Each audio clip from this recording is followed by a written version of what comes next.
Well, we'll get started. Good morning, everybody. Thanks for being here this morning on this beautiful last day of April. Today marks 50 days since the first positive COVID case was confirmed in Sioux Falls. And since then, a lot's changed in our city. It's hard to believe it's only been 50 days. In Sioux Falls, our city council and our administration have taken a lot of the right steps so far to help slow the spread of COVID in our area. Our citizens and residents have also done their part to help protect the health of our community. And by social distancing, by practicing good hygiene, staying at home when they're sick, people working from home when they're able, and limiting our exposure to others, we've really done a good job flattening the curve in Sioux Falls. By taking those right steps and doing the right things to flatten the curve, we've also greatly reduced the hospital beds and ventilators that we will need at our peak in Sioux Falls. This has helped afford COVID-19 patients greater access to the healthcare resources that they may need if they're hospitalized, and hopefully increase their chances of recovery. So we're still in the early stages of COVID-19 in Sioux Falls. I want to be just very clear on that. Our peak is still expected in mid to late May. And we have substantial community spread locally, as we'll show you here again in a minute. Each day we're confirming new cases in Sioux Falls. Our hospitalizations are increasing, and our respiratory calls from our EMS service, those are also on the rise as well. So it's certainly not the time to declare victory over COVID in Sioux Falls or turn off the faucet on the mitigation efforts that we've put in place to date. We are, however, at a point based on updated projections by the city, by Avera, by Sanford, where we can ease some of the mitigation efforts that we have taken at the city level. So the capacity of these healthcare systems, through our conversations with them and through their modeling and their data that they provided us, show that they are very confident and comfortable in meeting the demand that we will see at the peak in our market.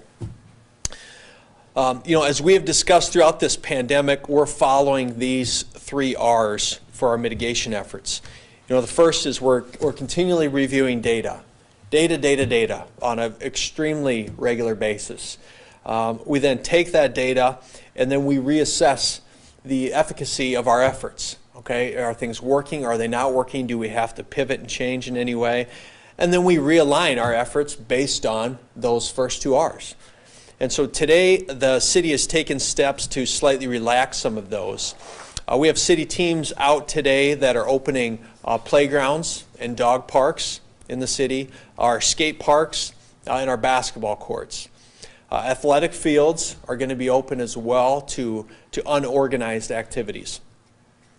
Sioux Falls and Harrisburg school districts, they're also going to be taking steps to reopen their playground equipment in those 2 districts. And our park shelters, our restrooms, drinking fountains, those are going to remain closed at this time. So you can go to the park, you can utilize the park, but be sure you go to the bathroom at home before you go there.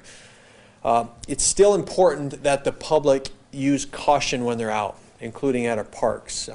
Parents especially, you have an obligation right now to be protecting your kids and keeping them safe. COVID it can certainly be transmitted easily on park equipment with all the hands and fingers and germs that live on that equipment. Be watchful of your kids, wash their hands, teach them good respiratory hygiene. I'm also planning to call a special council meeting tomorrow at 2 o'clock in Carnegie.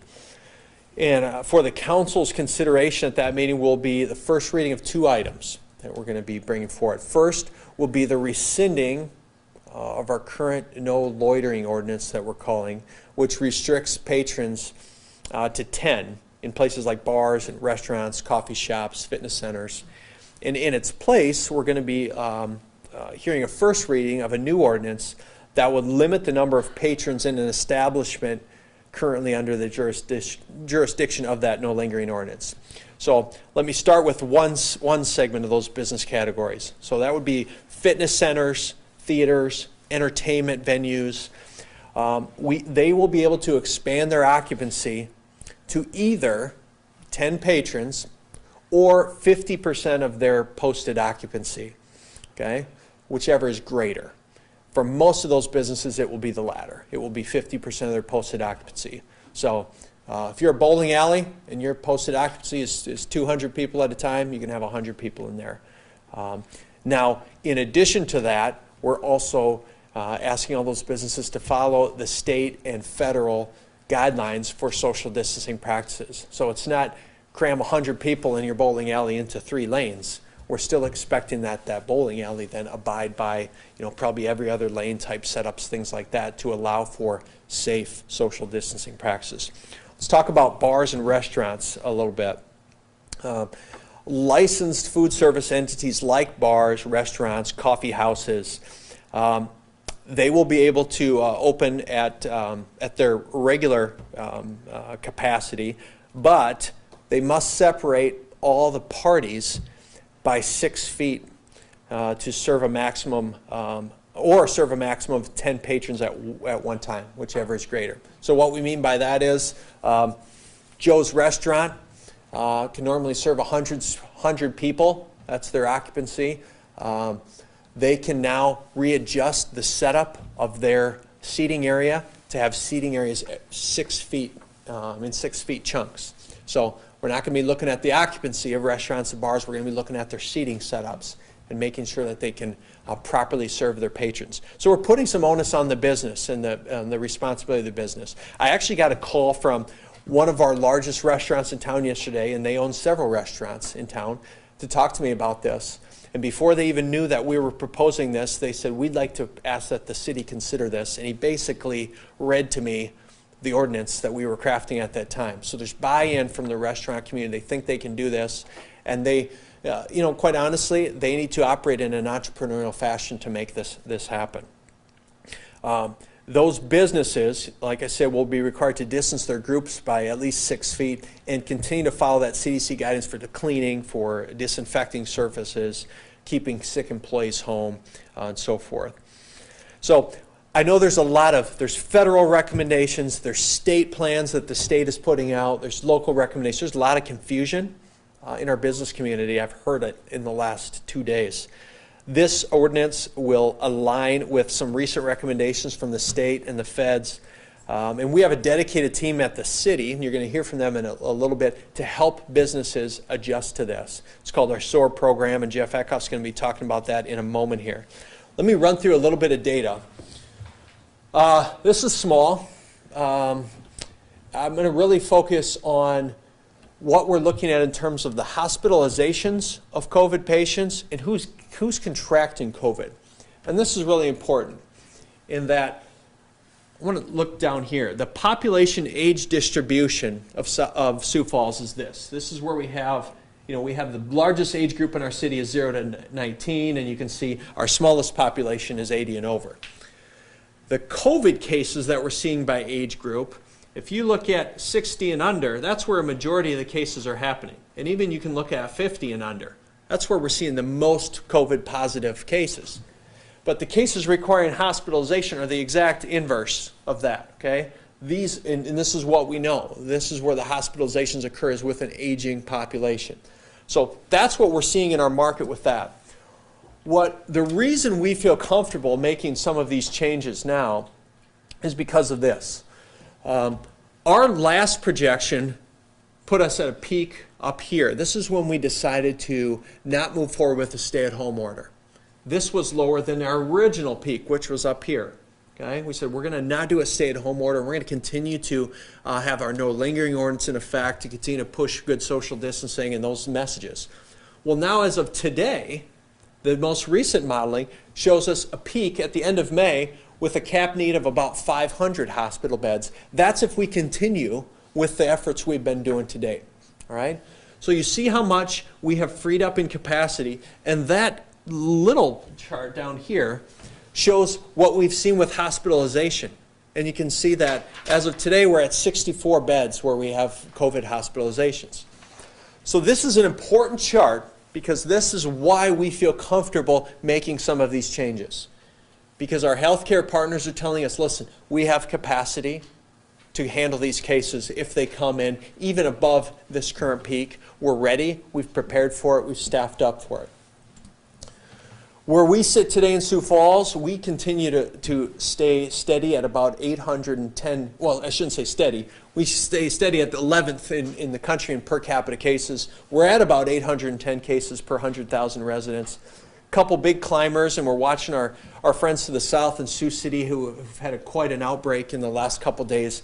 They have jumped all the way up to 13th there, and Grand Island, Nebraska, which also has a processing plant hotspot, is 5th. So those plants have driven some hotspots right in our region here.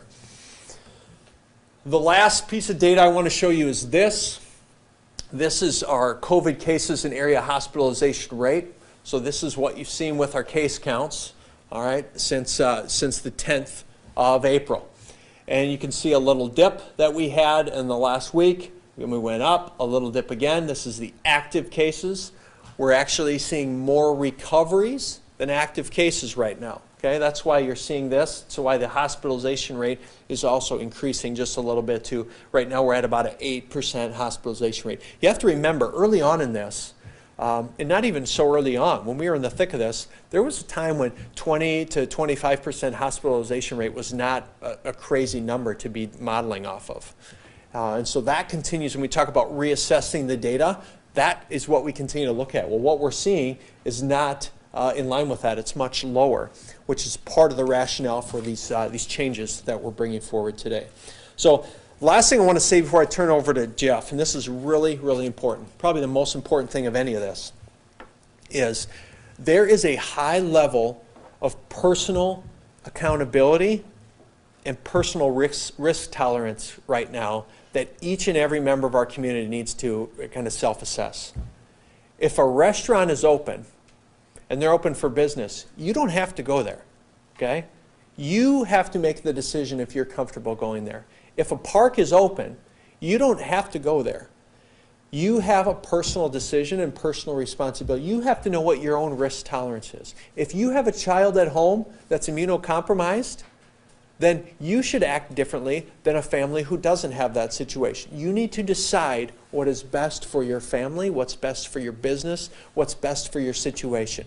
So what we're doing today is providing options for people who have different risk tolerances, different comfort levels with what's happening in our community, knowing that we have the capacity to serve people if and when they find themselves in need of hospitalization as a result of COVID. We are not stopping COVID. We're slowing it down. That's the goal. We will see these numbers climb. We expect it. We will see deaths in our community from COVID. Okay? That's going to happen. We need to come to terms with that will happen, and cases will increase. But what we're doing is trying to slow it. We're not going to stop it. And that's not a defeatist attitude. That's the reality of the pandemic and how we're responding. So with that, I'm going to turn it over to Jeff Eckhoff. Jeff is leading our SOAR program, and he's going to talk a little bit about how this will affect our business community. Jeff? Thank you, Mayor, and good morning. So the SOAR program, Supporting Operations and Resiliency, is really designed to help our businesses to operate safely and with innovation and adaptation to the new environment that COVID-19 has brought to us. It's a joint effort between the City Health Department and the Planning and Development Services Department, and I really have to thank the Health Department for their contacts and leads and the work that inspection team has been doing with this program.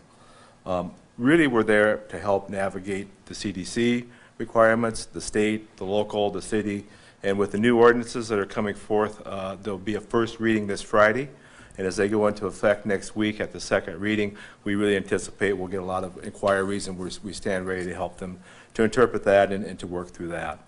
The program's been up for about a week and a half, and we've brought up some resources online under the COVID banner for the city. There's a business link that has different industry-specific guidelines and best practices for them, some downloadable PDFs as far as the social distancing and what to do if a person is sick in your organization, those types of things are handy resources for those businesses.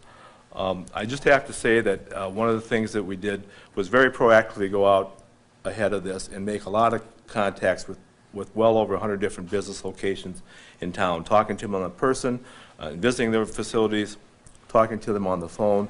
And by and large, what we found was people wanted to comply. They understood they had a responsibility to their employees.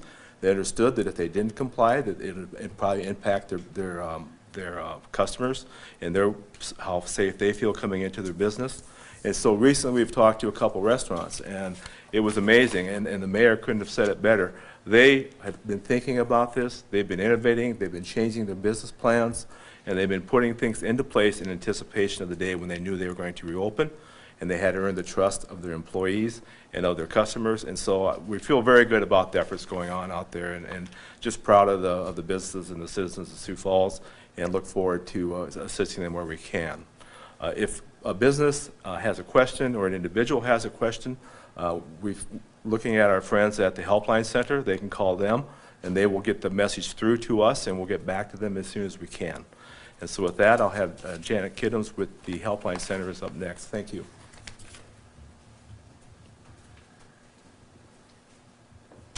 Good morning, everybody. My name is Janet Kidams, CEO of the Helpline Center. I am here this morning to kind of give an update on the One Sioux Falls Fund.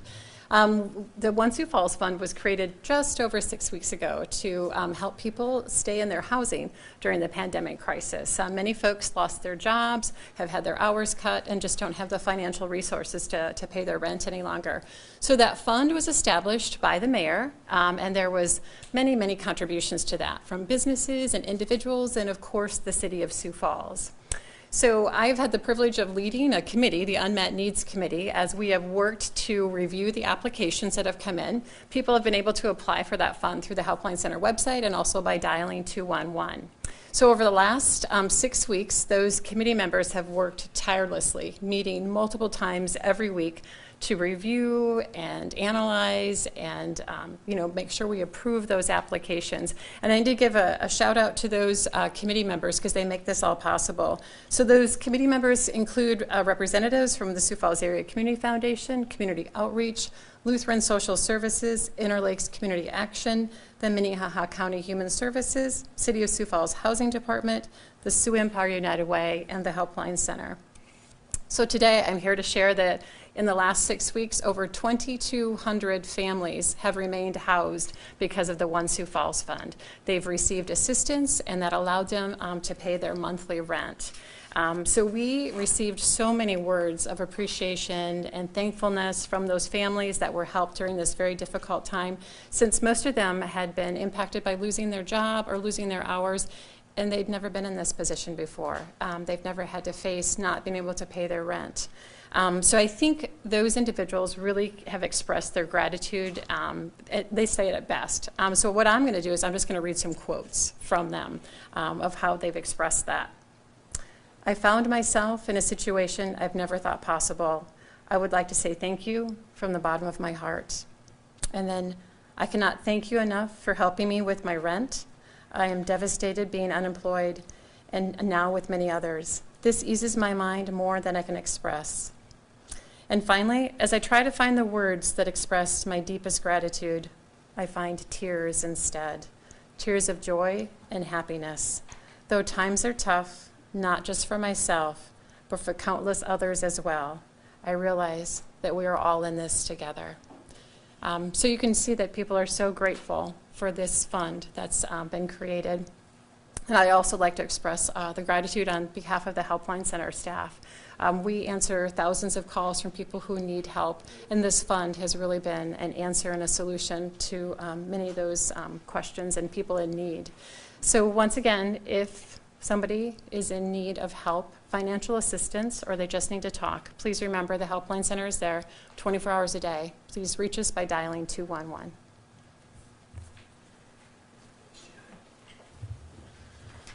All right, before I open it up for questions, two other quick things I want to touch on. One is it's important to realize that churches, religious facilities, they were never told to close. They were on their own. If a church wants to have church, they could have had church, and they can't have church. Churches have to make the decision that's right for their church and for their congregation. Would I recommend that they don't gather right now in person? I would. Okay, so Retail establishments, I got an email from the leadership of Best Buy that they're going to look at starting to slowly reopen as well. But Best Buy was never told to close by the city or the state. Best Buy made the decision to close. The mall made the decision to close. These places made that decision. They were not told by the city. So they're going to continue to operate whatever is best for their business, for their organization in opening up. As we know, and I mentioned here, that we will see this surge happening.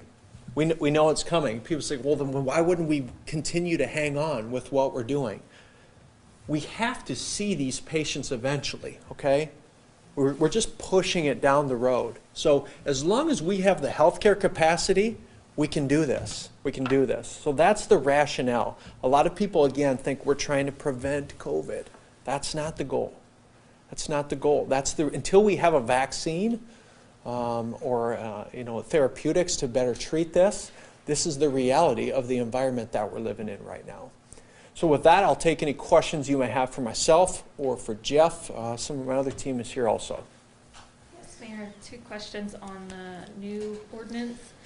First, will the new ordinance affect the way the city is doing transportation services right now? So question was, will the new ordinance, if it's passed, affect transportation services? First, let me say this. We're having a first reading on Friday. We would have a second reading. We have to schedule these 5 days apart, which would be next Thursday, which would mean the soonest any of this would go into effect would be next Friday. I just want to be clear. This isn't a, here we go. Next Friday, the 8th, would be the absolute soonest, assuming the council approves this. Would it affect transportation? If the demand is there for transportation in our public transit system, we're ready to provide it. We still have a lot of drivers that are under the governor's executive order to stay at home. And we also have seen the demand fall off a cliff for public transit. So as soon as the demand starts ramping up, we're ready to open up more transit routes. The second question, as we get into May and closer to this peak, even though numbers are lower than anticipated, is the city looking at hiring more individuals for summer activities like lifeguards for pools and that kind of thing? Yeah, we're on a hiring freeze. So we have not staffed up for lifeguards. We have not staffed up for summer programming because, quite honestly, we're still in the assessment of if those services are going to be able to be offered this year. We need to your specific question about the pools in the city, we need about a month to open up our pools. So if we decide tomorrow we're going to open pools, the soonest they could be open is June 1 to get them ready, to get them staffed, to get the lifeguards trained. And so that window's closed. Normally we would have hired a lot of our lifeguards by now. So we continue to look at that and assess that. There's one city in the state that's already said our pools aren't going to open this, out West River. They said we're not going to open our pools this summer for these reasons. We haven't made that decision yet in Sioux Falls. What about city employees that are without work now? When do you see them coming back? No city employees have been furloughed or no city employees are without work. Okay? They have had to adjust the work they're doing. We have some library people stepping up and working on our Parks and Rec team. I got a library person working in the mayor's office handling all the correspondence we have. So our libraries are piloting some different programs to make sure their programming and services can be offered to people, curbside delivery, that sort of thing. So right now our city employees are still all working and we're hopeful that we won't have to experience any furloughs or layoffs with city employees. With unveiling this and if it gets implemented, is it going to continue to be a reassess every day, or is it going to probably give it a little bit of time, 2 weeks to see how it goes, and before you decide to either ramp up or scale back? Great question. The question was, if this new ordinance passes, is this a 2-week ordinance? Is this a month ordinance? It's going to be on the books indefinitely. That's important because businesses want to know, listen, am I going to go through this rigmarole every 2 weeks? And are people going to come back and work for me if they know there's a potential in 2 weeks that based on whatever way the wind is swinging, I may not have a job? So we will have this on the books indefinitely. As if for some reason numbers would drastically swing, we could call a special meeting of the council and reassess this. This is phase 1 of a reopened plan. Mayor, what's the enforcement mechanism for the new ordinance? Just like the previous one, it's a Class 2 misdemeanor. So the question was, is there an enforcement of it? It's a Class 2 misdemeanor by not abiding by the rules of the ordinance. Any thoughts on the governor's guidelines that does not have any enforcement mechanism? She says it's up to the localities like counties and cities. Has she pushed the onus onto you both personally and to the city in general? Well, yeah, the question was the onus that's been put on us as cities and counties to have to respond individually. There's some of that. For instance, I know that Del Rapids is considering a different ordinance for their bars and restaurants than ours.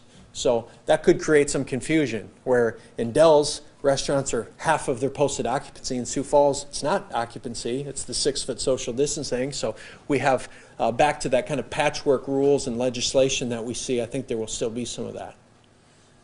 Do you have any guidelines for, like, I know a lot of neighborhoods, you see families keeping their kids in their yards, and this is the time of year where kids want to get out and hang with their friends and backyard birthday parties. Are there any guidelines what families should do with their kids this time of year? Yeah, the question was, what are guidelines for families to do with their kids right now? Because the cabin fever is a real deal, and my guideline is personal responsibility and personal accountability for what you want to do with your family. Our parks are going to be open. You can get out.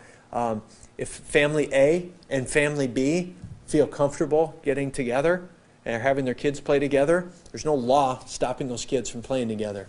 Those families have to make that decision on their own.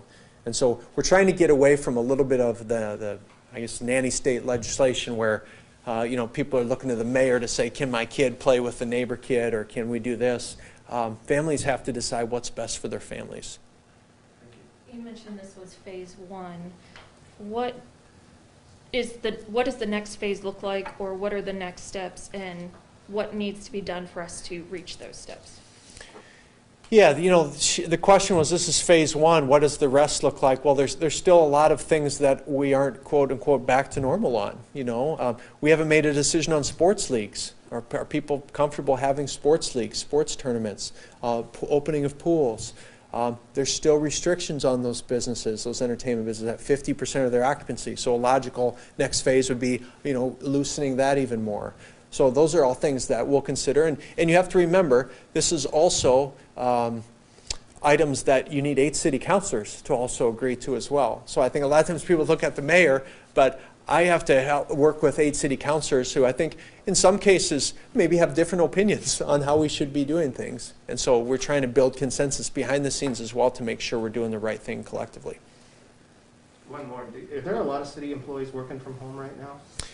I don't know the percentage, but a fair number of our city employees that can work from home are working from home. Our finance, HR, legal, a lot of our engineers, public works. So there are a large number of city employees that can work from home are working from home. Overall, these programs you've initiated, such as SOAR, such as the fund, general assessment of how that has gone since you implemented them at the start of this. Yeah, the question was the assessment of the SOAR program and the One Sioux Falls Fund. I mean, I'll always look back on that One Sioux Falls Fund as being something that has been very successful. I mean, we've kept over 2,200 individuals and families in their places in their homes, in their apartments, in their rentals, in their homes as a result of that. So that's been a huge success. The SOAR program, we stood up the SOAR program specifically because we knew this was going to come, and businesses were going to need help and guidance operating. So that's why we launched SOAR, and it's been very successful right now. Businesses are taking us up on those offers to come in and help them open, in this new normal. Okay, thank you for your time today. Be safe. Appreciate y'all.